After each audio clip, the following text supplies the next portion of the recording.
السلام علیکم، میں doctor Rashid federal Urdu university department of social work سے میرا تعلق ہے،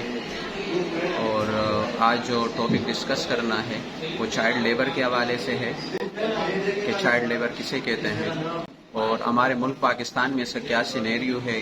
تو چائلڈ لیبر جہاں تک چائلڈ ہے جو انڈر ہے، جو جن کی ایج 18 ایئر سے لیس ہو یعنی کم ہو، اور وہ لوگ ارننگ کریں کسی بھی وجوہات کی بنا پر اور وہ کمانے لگیں، تو اس کو ہم چائلڈ لیبر کہتے ہیں۔ اس کی بیسکلی وہ اس لیے کہا جاتا ہے کیونکہ یہ جو ایج ہے اس میں رول ریگولیشن یعنی جو لاز ہیں ہمارے، اس میں الاؤ نہیں ہے کہ اس عمر میں جو بچے ہیں وہ کما سکیں یا وہ جو ہے لیبر بنے، مزدور بنے۔ تو لاز جو ہے مطلب منع ہے لاز میں، اور ہم اس کو منع کرتے ہیں۔ آ جاتے ہیں ہم کہ ان چیزوں کو ہم کیسے ختم کر سکتے ہیں، ریکمنڈیشنز۔ اب ریکمنڈیشن پہ اگر ہم بات کرتے ہیں، جو سینیریو میں نے آپ کو بتایا، اگر ہم انہی چیزوں کو لیتے ہیں تو ہم اس چیز پر قابو جو ہے وہ قابو کر سکتے ہیں، قابو پا سکتے ہیں۔ چائلڈ لیبر ہم اپنے ملک میں کم کر سکتے ہیں، اور اگر ہم اس وقت فردر مزید کام کرتے ہیں تو انشاءاللہ ایک وقت ایسا آئے گا کہ یہ ہم ختم بھی کر سکتے ہیں۔ تو اس میں سب سے پہلے ہمارے پاس جو ہے کہ ایک تو امپلیمنٹیشن آف لاز، قوانین کی امپلیمنٹیشن، جہاں پر بھی چائلڈ لیبر نظر آئے اس کو ہم ایڈوپٹ کریں، اسے پوچھیں کہ جی آپ چائلڈ لیبر ہیں تو کیوں ہیں، کیا وجوہات ہیں، آپ کیوں یہاں کام کرتے ہیں۔ اس کے ساتھ ساتھ ان کے والدین سے بھی جو ہے وہ کانٹیکٹ کریں کہ جی آپ کا بچہ یہاں کام کر رہا ہے، کیا وجوہات ہے۔ تو رول ریگولیشن جہاں وہ کام کرتے ہیں ان لوگوں کو اسٹرکٹلی ہم جو ہے وہ کریں کہ آپ بچے کو جو ہے وہ لیبر نہیں بنا سکتے اگر وہ انڈر ایج ہو۔ تو بہت سارے جو ہے اگر ہم لوگوں کو جو جن سے وابستہ ہیں، چاہے وہ ریڈی ہے، پنچر کی دکان ہے، مارکیٹ ہے، کوئی شاپ ہے، کوئی کمپنی ہے، کچھ بھی ہے، اگر ہم ان کو پابند کریں اور اسٹرکٹلی رول ریگولیشن رکھیں تو بھی چائلڈ لیبر جو ہے اس میں کمی آئے گی۔ دوسری چیز ہے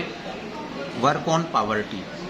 پاورٹی پہ کام کرنا چاہیے۔ ہمیں یہ دیکھنا ہے کہ دن بدن جو پاورٹی بڑھ رہی ہے، کیوں بڑھ رہی ہے، کیا وجوہات ہیں، ان کو ختم کرنے کے لیے یا کم کرنے کے لیے اگر ہم یہ کر لیتے ہیں کہ پاورٹی ہمارے پاس دن بدن ختم ہو، تو اسی طریقے سے جب لوگوں کے اخراجات پورے ہوں گے تو آپ کی جو ہے وہ چائلڈ لیبر بھی کم ہوتا جائے گا۔ تو پاورٹی مین کاز ہے، ہمیں پاورٹی پہ کام کرنا چاہیے۔ اگر ہم پاورٹی پہ کام کریں گے تو چائلڈ لیبر جو ہے آپ کا انشاءاللہ دن بدن جو ہے وہ کم ہونا شروع ہوگا۔ ایکسیس ٹو چائلڈ لیبر، اس چائلڈ لیبر تک بھی ہم پہنچیں، ان کے گھروں تک بھی پہنچیں کہ وہ چائلڈ لیبر ہے تو وجوہات کیا ہے، کیا وجہ ہے وہ چائلڈ لیبر بن گیا ہے۔ ان وجوہات پہ ہمیں کام کرنا ہے، صرف چائلڈ لیبر پہ کام نہیں کرنا ہے۔ وہ تو ہم ساری چیزیں بتا دیتے ہیں، جی 3.3 ملین ہمارے ملک میں ہیں، یہ کاز ہیں، اس کے لیے امپلیمنٹیشن ہو کہ بھائی یہ ہیں، وہاں تک ہم پہنچیں، ان کے گھروں تک ایکسیس کریں، اور پھر وہ تمام سینیریو دیکھیں کہ وجوہات کیا ہے، کیوں یہ چائلڈ لیبر بنا، گھر کا سینیریو کیا ہے، ان کی ارننگ کتنی ہے، والدین کا کیا اسٹیٹس ہے، والدین زندہ ہے نہیں ہے، اگر ہیں تو کوئی بیماری تو نہیں ہے، اگر بیمار نہیں ہے تو کیا وجوہات ہے کہ ایک بچہ جو ہے چائلڈ لیبر جو ہے وہ بنا ہوا ہے۔ تو اگر ہماری ایکسیس ان کے گھروں تک ہوگی، ان بچوں تک ہوگی، تو ہم بہتر اس کے لیے کوئی عمل جو ہے وہ حل نکال سکتے ہیں، کوئی اچھی امپلیمنٹیشن کر سکتے ہیں۔ اس کے بعد ہے access to child labour parents تک بھی ہمیں پہنچنا چاہیے، ان کا بیک گراؤنڈ بھی دیکھنا چاہیے کہ ان کے پیرنٹس کا کیا بیک گراؤنڈ ہے، ان کا ایجوکیشنل کیا اسٹیٹس ہے، کس کاروبار یا کس روزگار یا کس چیز سے وابستہ ہیں، کیا کام کرتے ہیں، اور ان کا بھی موٹیو ہمیں جاننا چاہیے کہ وہ اپنے بچے سے کام کیوں کرانا چاہتے ہیں، کیا وجوہات ہیں، واقعی وہ اس چیز کے ضرورت مند ہیں کہ وہ اپنے بچے سے کام کرائیں یا نہیں ہیں۔ تو ایسے بھی والدین ہیں جیسے میں نے ذکر کیا، وہ بیمار ہیں، آن بیڈ ہے، بستر پر ہے، نہیں جا سکتے ہیں، کسی دائمی بیماری میں ہیں، ان کے لیے اسٹیپینڈ ہو، باقی چیزیں ہوں تاکہ ان پر کام ہو، اور شاید جو بچہ ہے وہ ایجوکیشن ایڈاپٹ کر سکیں، دوسری چیزیں کر سکیں بجائے چائلڈ لیبر بننے کے۔ تو یہ مین چیزیں ہیں۔ اس کے ساتھ ساتھ ایجوکیشن پہ اسپیشلی کام کرنا چاہیے۔ گورنمنٹ کے ادارے، نان گورنمنٹل آرگنائزیشن، جو بھی آرگنائزیشن ایجوکیشن پہ آج ہمارے ملک میں کام کر رہی ہیں، فری آف کاسٹ ایجوکیشن ہو، بالکل فری آف کاسٹ۔ ایسے بچے جو آپ کے انڈر ایج ہیں ان کا باقاعدہ طور پر ڈیٹا کلیکٹ کرنا چاہیے، جیسے ہم پولیو میں کرتے ہیں، بچہ پیدا ہو گیا، پولیو والے پہنچ جاتے ہیں، سارے ڈیٹا لے لیتے ہیں، 5 ایئرس تک ان کے پاس پورا پلان ہوتا ہے، جی اس بچے کا والد کا نام کیا ہے، اس بچے کا نام کیا ہے، کیا ایج ہے، سب چیزیں کرتے ہیں، والدہ کا نام کا پتہ ہے، دادا کا نام کا پتہ ہے. تو اسی طریقے سے ہماری ایکسیس ہو ان بچوں تک، اور ہم فری آف کاسٹ ایجوکیشن دیں ان کے ساتھ ساتھ. اور صرف ایجوکیشن نہ دیں، انسٹیٹیوشنز تک لے کے آئیں، فری آف کاسٹ بکس ہوں، اسٹیشنری ہوں، تمام چیزیں ہوں، تاکہ کسی لحاظ سے وہ بچہ پیچھے نہ رہے. والدین کے پاس نہیں ہے پیسے، فیس جو ہے وہ نہیں بھر سکتے ہیں، پے نہیں کر سکتے.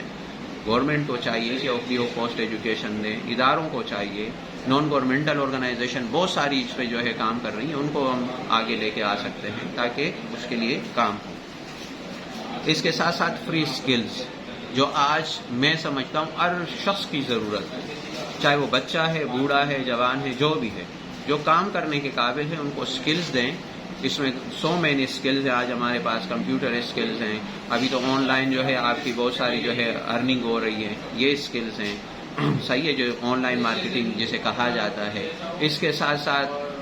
ایک چائلڈ لیبر ہے، وہ کسی دکان میں کام کر رہے ہیں، وہ اسکلز آپ ان کو ایجوکیشن بھی دیں، وہ اسکلز بھی سکھائیں، مکینک کی اسکل سکھائیں، کمپیوٹر اسکل سکھائیں. بہت ساری مختلف اسکلز ہیں، چھوٹے چھوٹے کورسز ہیں، 3 مہینے کے، 4 مہینے کے، 6 مہینے کے، وہ دیں تاکہ وہ پروفیشنل طور پر ان چیزوں کو سیکھ سکے اپنی ایجوکیشن کے ساتھ، اور چائلڈ لیبر سے وہ بچ سکے. تو یہ مین ریکمنڈیشنز ہیں، اور انشاءاللہ اگر ہم اس پر ورک کرتے ہیں تو یہ جو ہمارے پاس آج اس قدر سینیریو بنا ہوا ہے چائلڈ لیبر کا، اس کو ہم قابو کر سکتے ہیں.